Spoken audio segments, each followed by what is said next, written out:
ಹೇಳಿದ್ರೆ ನಿಮಗೆ ಐತಾ ಇಲ್ಲ ಅಂತ ಹೇಳಿ ನಿರ್ಧಾರ ಮಾಡೋರು ಹೈಕಮಾಂಡ್ ಅವರು. ಯಾವುದೇ ಪಕ್ಷದಲ್ಲಿ ಯಾರನ್ನೇ ಏನೇ ಮಾಡಬೇಕಾದ್ರೆ ನ್ಯಾಷನಲ್ ಪಾರ್ಟೀಸ್ನಲ್ಲಿ ಯಾವಾಗಲೂ ಹೈಕಮಾಂಡ್ ಇರ್ತದೆ.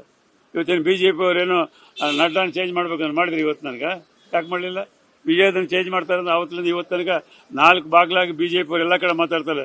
ಬಿಜಾಪುರದಿಂದ ಮಾತಾಡ್ತಾರೆ, ಶಿವಮೊಗ್ಗದಿಂದ ಮಾತಾಡ್ತಾರೆ, ಧಾರವಾಡದಿಂದ ಮಾತಾಡ್ತಾರೆ. ಅಶೋಕ್ ಅವರು ಇಲ್ಲಿ ಒದಗ್ತಾನೆ ಇರ್ತಾರೆ. ಏನಾದರೂ ಆಯ್ತಾ? ಇವೆಲ್ಲ ಏನಂದ್ರೆ ಊಹಾಗಳು ಮಾಡೋದು ವಿರೋಧ ಪಕ್ಷದ ಸೃಷ್ಟಿ ಅದ. ಮತ್ತೆ ಮಾಧ್ಯಮಗಳಲ್ಲಿ ಬರ್ತಾ ಬೋಸರಾಜರಿಗೆ ಹೇಳಿದ್ರೆ ನೀವೇನು ಹೇಳ್ತೀರಿ ಅಂತ ನೀವು ಇನ್ನೊಬ್ಬರಿಗೆ ಕೇಳ್ತಾರೆ, ಅವ್ರು ಮಾತಾಡ್ತಾರೆ. ಅದು ಬಿಟ್ಟರೆ ಪಕ್ಷದಲ್ಲಿ ಯಾವುದೇ ಆ ರೀತಿಯಾದಂಥ ಚರ್ಚೆ ಇಲ್ಲ. ಎಸ್, ನಾನೀಗಾಗಲೇ ಹೇಳಿದ್ನಲ್ಲ, ಎಲ್ಲರೂ ಬಿಡಬೇಕಾಗ್ತದ.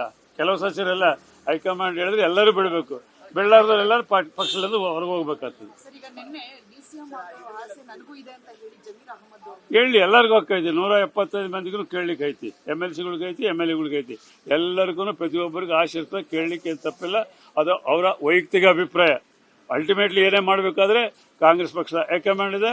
ಆ ಸಂದರ್ಭ ಬಂದಾಗ CLP ನಾಯಕರಿಗೂ ಪ್ರದೇಶ ಕಾಂಗ್ರೆಸ್ ಸಮಿತಿ ಅಧ್ಯಕ್ಷರಿಗೂ ಚರ್ಚೆ ಮಾಡಿ ಅವರು ಡಿಸಿಷನ್ ತಗೋತಾರೆ. ಅವ್ರ ಡಿಸಿಷನ್ಗೆ ಎಲ್ಲರೂ ತಲೆಬಾಗಬೇಕಾಗ್ತದೆ. ಅದು ನಮ್ಮ ಪಕ್ಷದಲ್ಲಿ 70 ವರ್ಷಗಳಿಂದ ನಡೆದು ಬಂದಿರತಕ್ಕಂಥ ದಾರಿ, ಇತಿಹಾಸ ಇರ್ತಕ್ಕಂಥ ಪಕ್ಷ. ಹಾಗಾಗಿ ಯಾವುದೇ ಗೊಂದಲಗಳಲ್ಲಿ ಎಲ್ಲ ಕ್ಲಿಯರ್ ಇದೆ.